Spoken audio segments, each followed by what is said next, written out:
హిందువులని రెచ్చగొడతారు, కవ్విస్తారు. రాబోయేటటువంటి రోజుల్లో ఇన్‌ఫ్లుయెన్సర్‌ల పేరుతో లేకపోతే కనుక దైవద్రోహం అని బెదిరించడానికి సిద్ధపడతారు. ఇప్పుడు మనం తీసుకెళ్ళి ఒక భగవద్గీతని ముస్లిం చేతికిచ్చి నువ్వు దీంట్లో ప్రార్థన చెయ్యి, దీంట్లోదంతా చదువు అంటే ఒప్పుకుంటారా?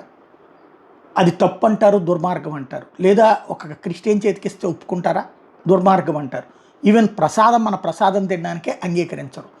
సరే, ఎవరి పద్ధతి వాళ్ళది. వాళ్ళ ప్రసాదం మనం తినాలని ఏం లేదు. కానీ మనోళ్ళైతే దర్గాకి వెళ్ళి ప్రసాదం తింటారు, అట్లాగే చర్చికి వెళ్ళి కూడా ప్రసాదము తింటారు, ఆ కేక్ అది కూడా తింటారు. కాబట్టి ఇక్కడ ఏం లేదు. కానీ ఈ మధ్య కాలంలో కొంతమంది పర్టికులర్గా ముస్లిం యూత్లో రాడికలైజేషన్ రెచ్చగొట్టేటటువంటి వర్గం ఒక ఖురాన్ తీసుకుని మా కెమెరా పట్టుకుని ఖురాన్ తీసుకోండి అని ఇవ్వడం హిందువులకి.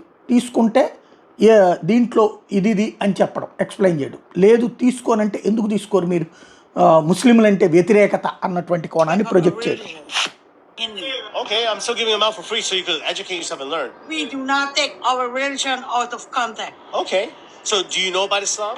Of course I do, but Okay. I don't follow it. I'm a Hindu. You can be a Hindu, you can still learn about Islam. I'm not going to take that, Chat. throw it in the backyard. No, you would throw this in the backyard?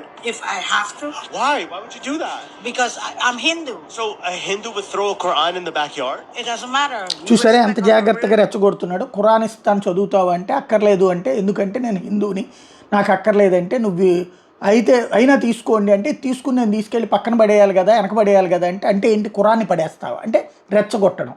ఇప్పుడు అదిగో చూసారా, ఇది తీసుకెళ్ళి ఈ రెండో పుక్కను తీసుకెళ్ళి cut చేసి పాకిస్తాను, ఆఫ్ఘనిస్తాను, బంగ్లాదేశ్ లాంటి ఉన్నటువంటి యువతరానికి చూపెడతారు. ఇదిగో చూసారా అక్కడ హిందువులకు ముస్లింలు అంటే ఎంత ద్వేషం అని. అక్కడి నుంచి తయారై పుట్టుకొచ్చేటటువంటి దరిద్రులు సోషల్ మీడియాలో మన దరిద్రులతో కలుస్తారు. ఈ దరిద్రులంతా ఒక్కటే ఈ దేశాన్ని నాశనం చేయడానికి కుట్రలు పొందుతున్నారు.